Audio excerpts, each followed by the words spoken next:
सबसे पहले तो मीडिया के सभी साथियों का धन्यवाद। और हो सकता है 2 घंटे बाद फिर आपसे मुलाकात हो, क्योंकि 2 जिम्मेदार साथी जिनको आना था वो सफर की वजह से नहीं पहुंच पाए। तो मुझे उम्मीद है कि हो सकता है 2 घंटे बाद फिर आपसे मुलाकात हो। दूसरा, उत्तर प्रदेश में विधानसभा चुनाव है।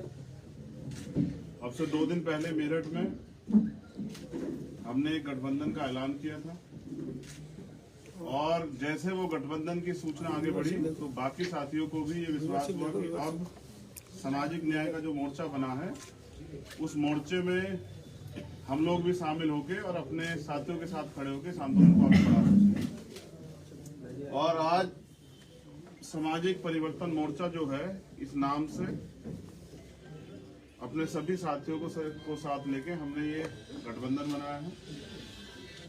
मैं इसमें जो पार्टियां प्रमुख रूप से शामिल हुई हैं, क्योंकि उन सबके नाम लेने बहुत जरूरी है, तो मैं इसकी सूचना आपके माध्यम से दे रहा हूं। मैं एक बात और बता दूं कि भाई अब समुद्र में नहीं कूदना है, छोटी छोटी नदियों को इकट्ठा करके समुद्र बनना है। तो बड़े दलों से गठबंधन के अनुभव बहुत खराब थे, लेकिन हम जैसे सताए गए लोग जिनको धोखा मिला है, उनसे गठबंधन के जो अनुभव है बहुत अच्छे होने जा रहे हैं। क्योंकि ये सब लोग बेचारे सत्ता परिवर्तन की लड़ाई लड़ रहे हैं, ना कि व्यक्तिगत लड़ाई लड़ रहे हैं कि उनको मुख्यमंत्री बनना। तो इसलिए लोकतंत्र सुरक्षा पार्टी, आजाद समाज पार्टी, भारतीय वीर दल, न्याय पार्टी, पिछड़ा समाज पार्टी, दिल्ली डेमोक्रेटिक अलायंस, सम्यक पार्टी, सर्वजन लोक शक्ति पार्टी, हरित क्रांति पार्टी, मजदूर किसान यूनियन पार्टी, वंचित समाज इंसाफ पार्टी, पथिक जनशक्ति पार्टी, अखिल भारतीय गरीब पार्टी, भारतीय सर्वोदय क्रांति पार्टी, राष्ट्रीय कर्षक दल, इंडियन नेशनल लीग, राष्ट्रीय जनवादी सोशलिस्ट पार्टी, भारतीय सबका दल, अखिल भारतीय गरीब पार्टी, समदर्शी समाज पार्टी, अखंड समाज पार्टी, अभय समाज party, welfare party of India, भारतीय जन सम्मान पार्टी, न्याय पार्टी, मुस्लिम मजलिस, भारतीय एकता मंच, वोटर पार्टी, राष्ट्रीय उदय पार्टी, किसान दल और गरीब स्वराज पार्टी। एक पार्टी जिनका मैंने जिक्र किया कि वो जब आ जाएंगे तभी मैं उनकी बात आप लोगों के बीच में रखूंगा। तो ये हमारा दल है, ये हमारा संयुक्त मोर्चा है, जिसके जरिए हम उत्तर प्रदेश में विकल्प देंगे। कितनी पार्टियों से मिलते हैं? आजाद जी, ये जो मुस्लिम कितनी पार्टियों से? लगभग 30 पार्टियां। ये ओवैसी जी की पार्टी है या कोई और है? नहीं, उत्तर प्रदेश की। मैं अपनी बात पहले रख दूं, फिर आप सब लोग अपने सवाल हैं। तो मैं आपकी जानकारी के लिए भी बता दूं कि ये उत्तर प्रदेश है और हमने जो गठबंधन बनाया है ये SC ST OBC माइनॉरिटी के लोगों का है।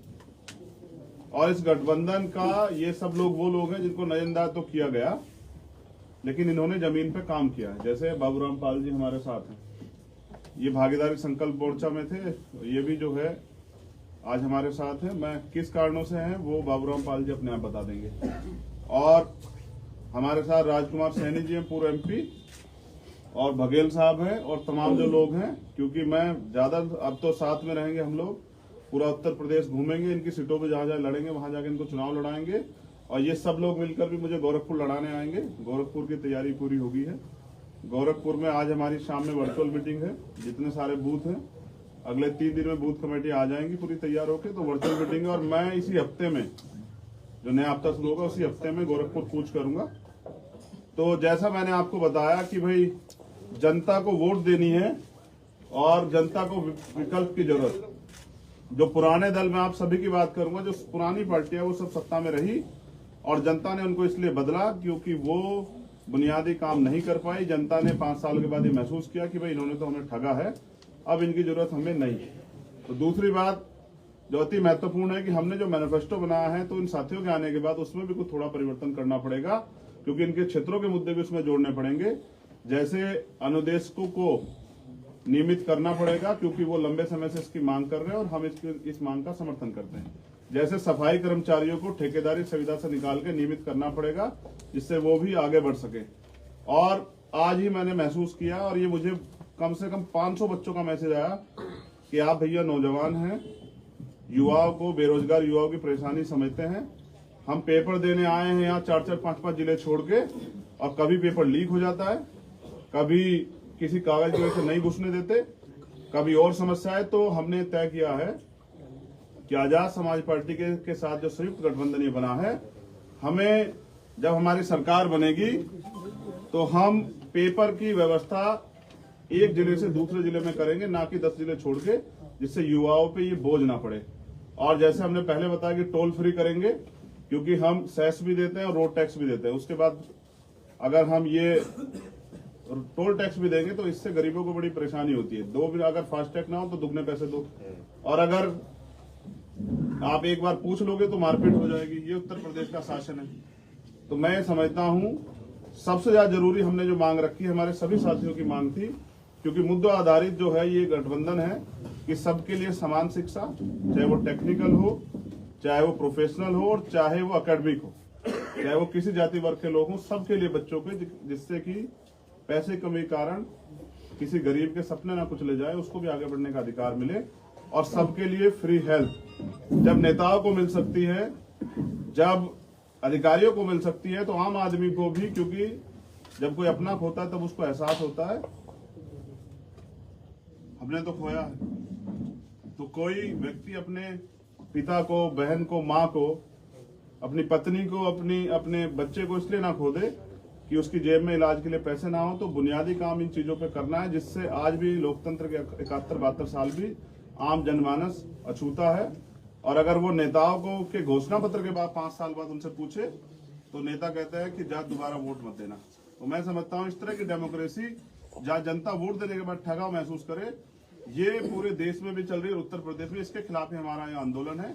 और ये मोर्चा सिर्फ 22 के लिए नहीं, इस मोर्चे को हम और तैयार करके हम इसको 2024 तक लेके जाएंगे, और 2024 में भी इसी मोर्चे के जरिए मिलकर लड़ेंगे। और उत्तर प्रदेश में एक नया राजनीतिक समीकरण जो है, इसमें कश्यप समाज के लोग हैं, निषाद समाज के लोग हैं, पटेल समाज के लोग हैं, यादव समाज के लोग हैं, जिसमें प्रजापति, पाल, चौहान, विश्वकर्मा, ये सोनकर, सैनी, गुर्जर, जाट, ये तमाम जो जातियां जिनका वोट बड़े पैमाने पर गांव क्षेत्र में है, जो तय करती है कि सरकार किसकी बनेगी, अब उन्हीं जातियों को जोड़ के एक जातियों का समूह बनाया कि भाईचारा बने, और इसके जरिए आम जनमानस के काम और अच्छे लोगों को मौका मिले। क्योंकि आज तो राजतंत्र और ये राजनीति ऐसी हो गई है कि बेटा जो है ना, आप हर पार्टी में चेक कर लो, पिताजी एमपी हैं तो बेटा भी विधायक बनेगा, टिकट नहीं मिलेगा तो पार्टी छोड़ देंगे।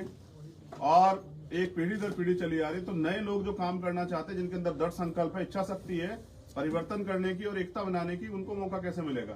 तो इसलिए इस बैनर से भी गैर विवादित और जो जिन पे क्रिमिनल केस ना, ऐसे लोगों को हम लोग लड़ाने का काम करेंगे। और आपने हमें सुना, समय दिया, इसके लिए बहुत बहुत धन्यवाद। अब आप अपने सवाल जो हैं, अच्छा 2 पार्टियों की और वो है, जैसे मजदूर किसान यूनियन पार्टी और राष्ट्रीय हिंद समाज पार्टी।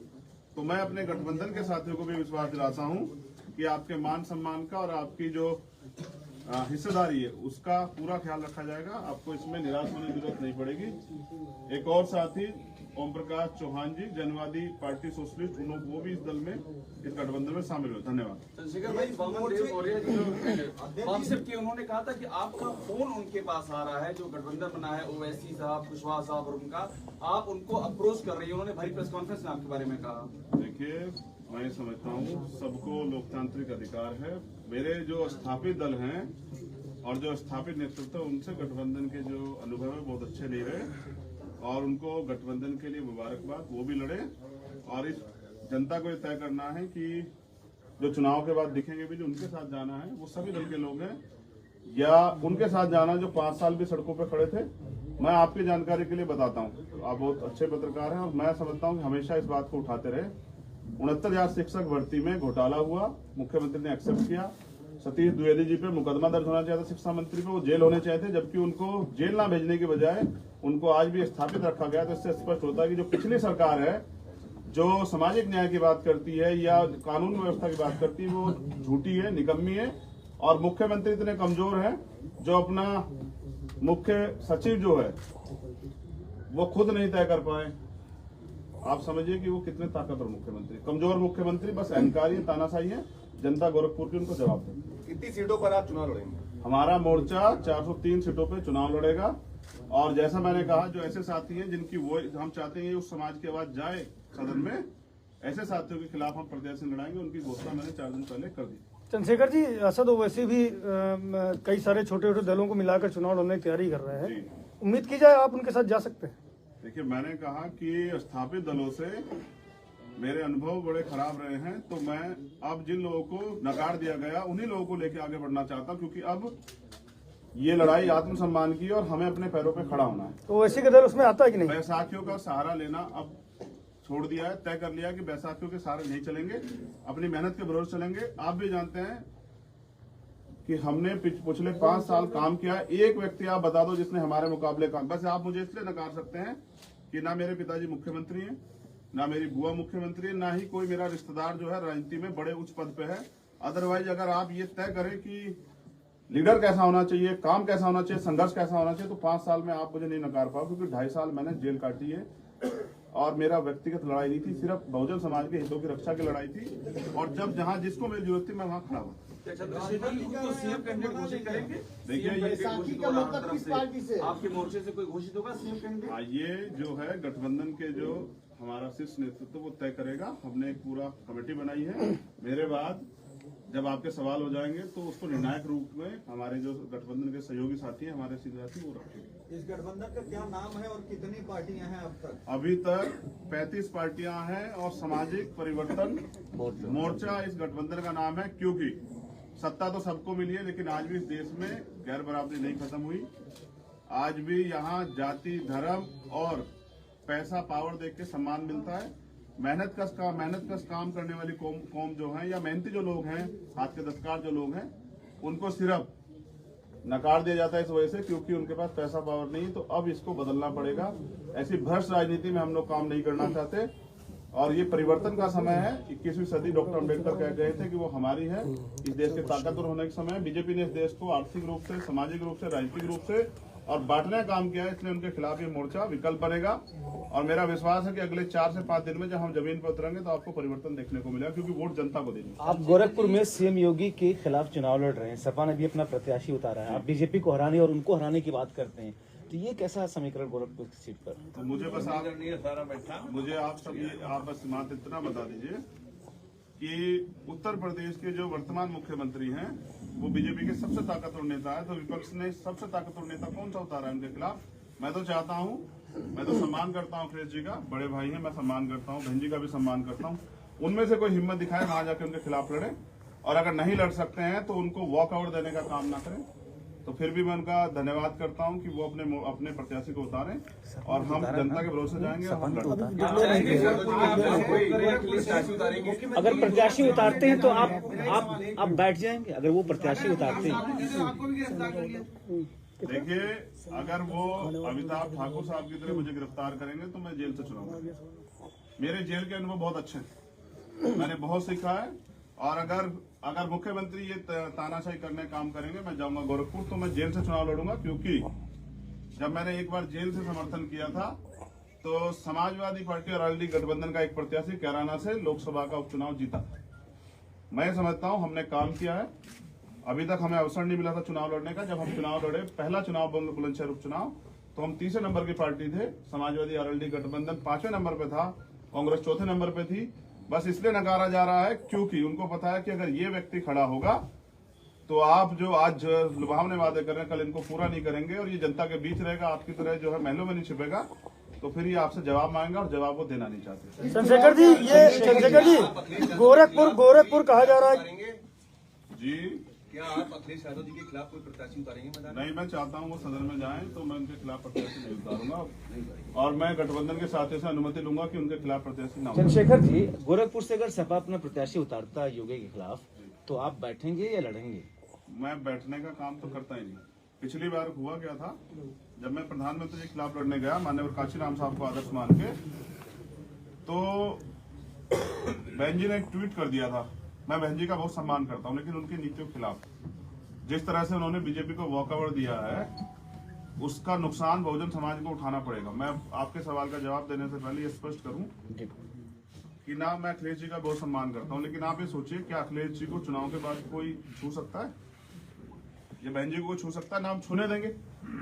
लेकिन जो आम पिछड़े वर्ग के लोग हैं, जो आम गरीब वर्ग के लोग हैं, आम जो दलित समाज के लोग हैं, उनको जो 5 साल सहना पड़ेगा इनकी गलतियों की वजह से, उसकी जिम्मेदारी कौन लेगा?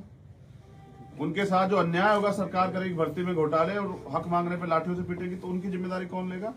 मैं नेताओं से ज्यादा उस समाज की चिंता कर रहा हूं, अपने थे पिछड़े समाज की, दलित, शोषित, वंचित, मुस्लिम और जो अन्य धार्मिक हैं, उन भाइयों की बात कर रहा हूं, उन परिवारों की बात कर रहा हूं जिन्होंने अन्याय सहा और आज की व्यवस्था में न्याय न मिलने के कारण वो बेचारे खून के आंसू पी के बैठ गए इस सहारे से कि कुदरत उनको न्याय देगी।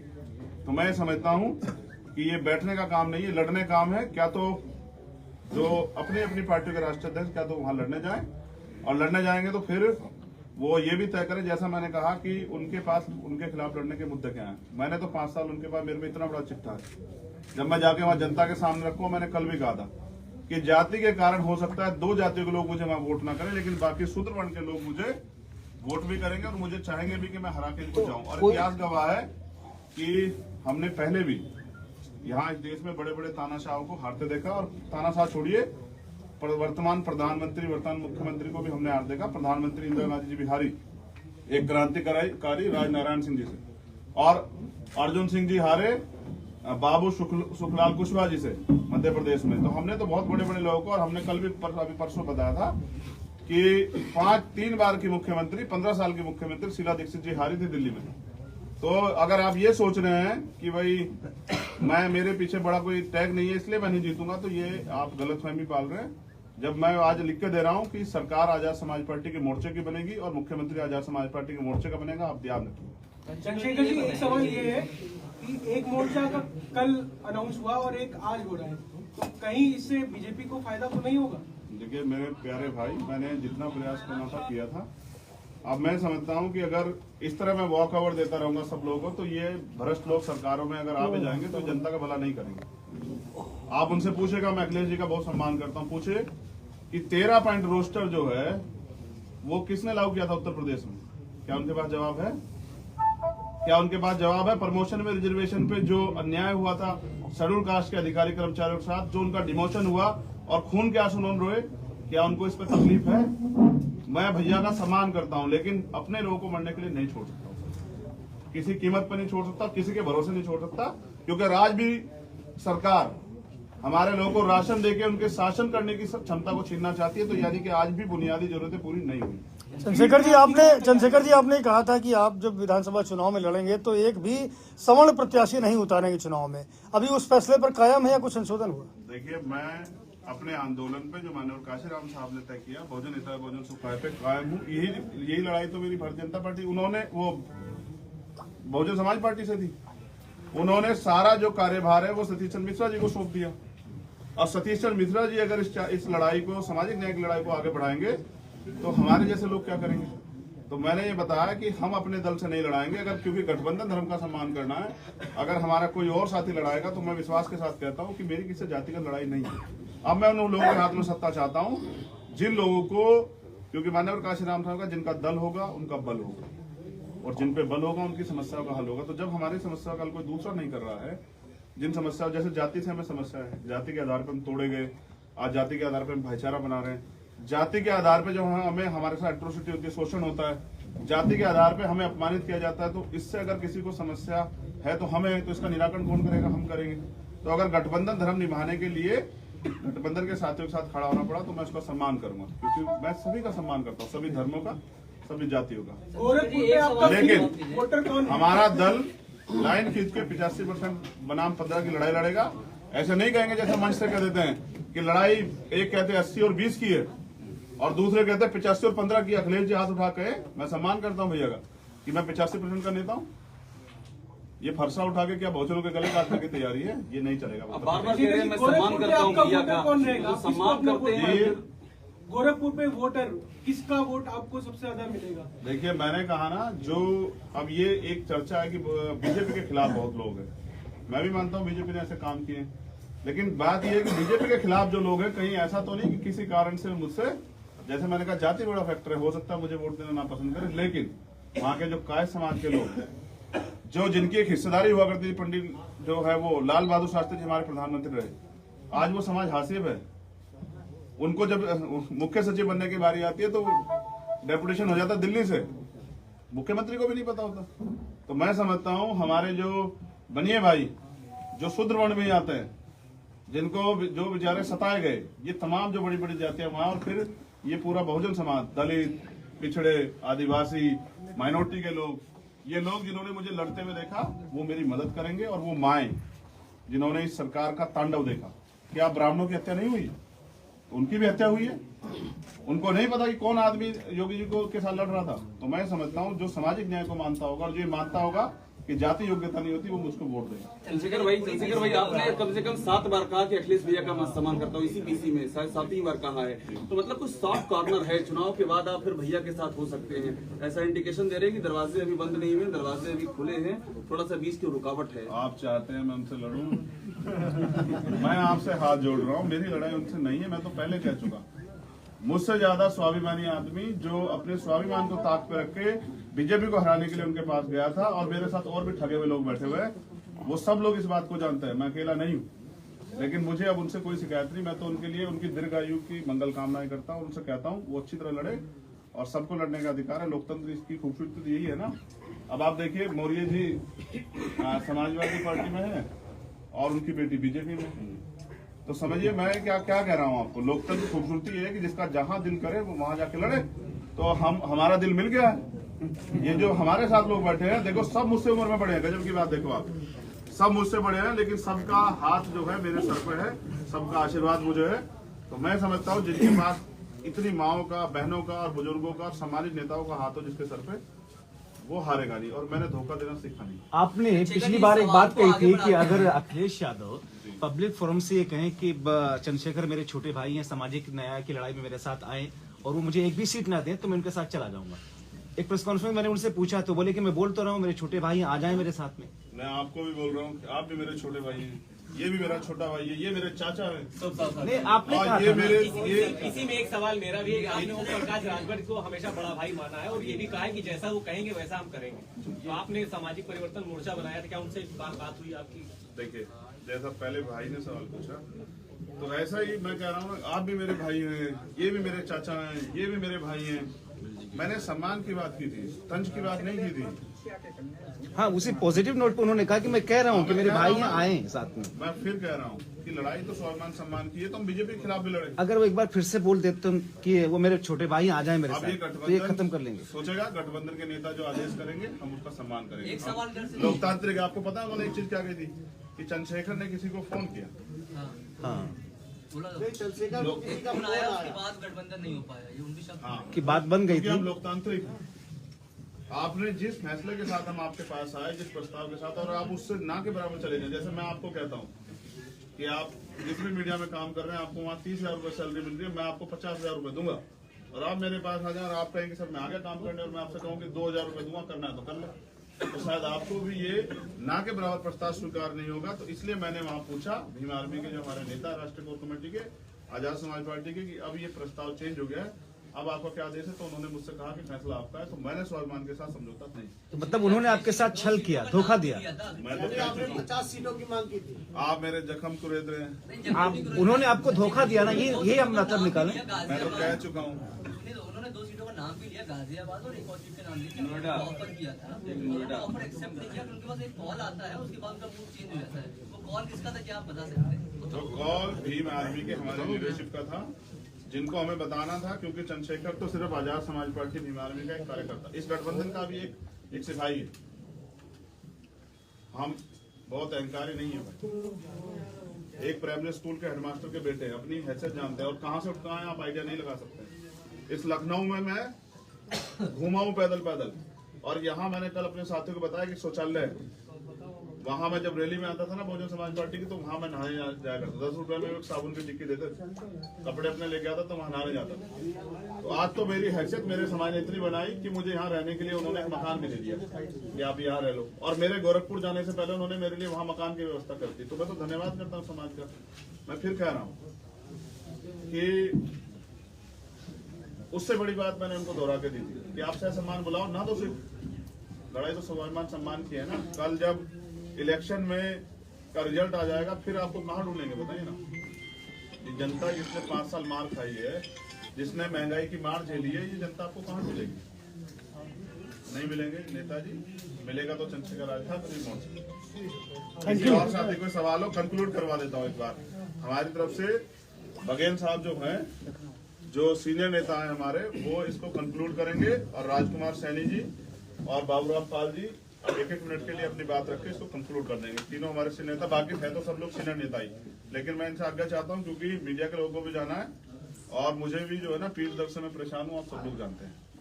तो पहला कंक्लूड जो है बाबूराम पाल जी से लेंगे कि वो इसको वो करें। बोलिए बोलिए। बहुत बहुत धन्यवाद। यह जो मोर्चा है यह संघर्षवादियों का मोर्चा है, क्योंकि जितने लोग हैं, जैसा कि भाई ने कहा कि कोई राजघराने से ताल्लुक नहीं रख रहे हैं, हर नेता इसमें से संघर्ष करके आगे आ रहे हैं और ये सामाजिक परिवर्तन की लड़ाई लड़ रहे हैं। और कहीं न कहीं हम धोखा खाए हुए लोग हैं। राजनीति के नाम पे जो पिछड़ों के नाम लेकर के पिछड़े समाज के नेता अगड़े हो गए हैं, खास करके इनसे धोखा खाए हुए लोग हैं।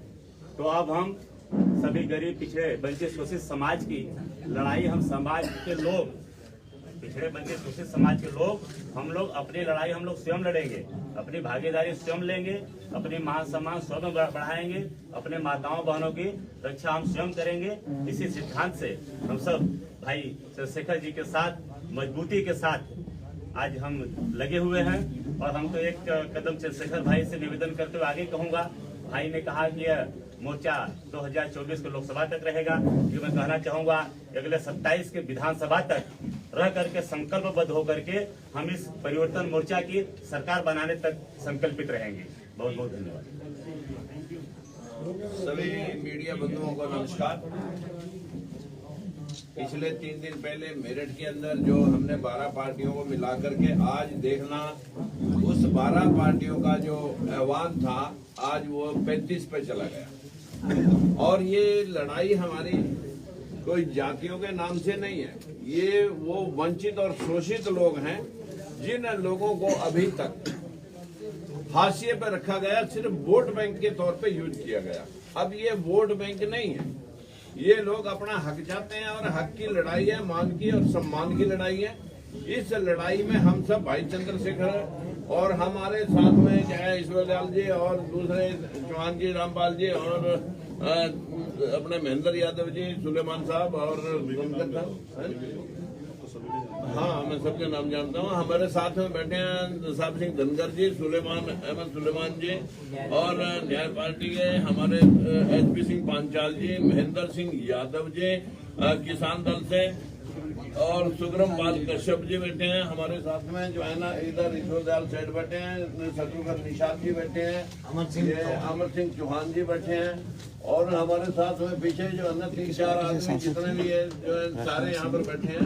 हमारे अफसर खान बैठे हैं, ये सारे एक हमारे साथ में एक पार्टी और भी है भारतीय एकता मंच, जो नदवी साहब के लोगों का भी आश्वासन हमारे साथ है।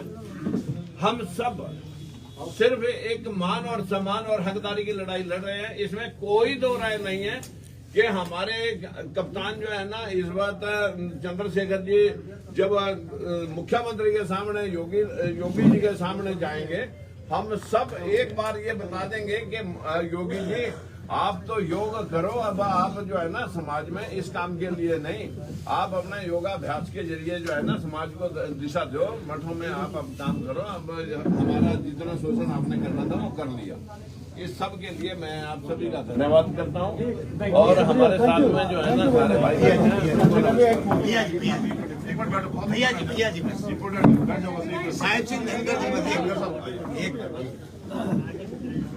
साथियों, 75 वर्ष की आजादी में ये इम्पोर्टेंट है, फिर आप बातें पूछो क्या हुआ।